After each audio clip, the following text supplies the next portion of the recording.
এটা ছিল আমাদের পাড়ার শীতলা পুজোর পরের দিন।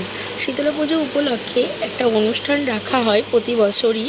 তো এবছরও সেটাই হয়েছিল। দেখো গেটটা এত সুন্দর করেছে মন্দিরের সামনেটা, আর মন্দিরটা বন্ধ হয়ে যাওয়ায় তোমাদেরকে মাকে দেখাতে পারলাম না। যাই হোক, তারপরে কিন্তু মাকে দর্শন করে নমস্কার করে নিলাম, আর তারপরেই কিন্তু চলে গেছিলাম একটু ফাংশান দেখতে। আর এখানে দেখো খিচুড়ি প্রসাদ খাওয়ানো হয় প্রতি বছরই, আর আমরা একটু দাঁড়িয়ে দাঁড়িয়ে ফাংশান দেখছিলাম। ভীষণ সুন্দর গান হচ্ছিল আর প্রচণ্ড ভিড়ও ছিল। আর তারপরে কিন্তু মানে দারুণ মজাও করছিলাম সবাই মিলে, আমার বোন আরও অনেকেই ছিল। তো প্রতি বছর চৈত্রের শেষ শনিবারেই কিন্তু আমাদের এখানে শীতলা পুজোটা হয়।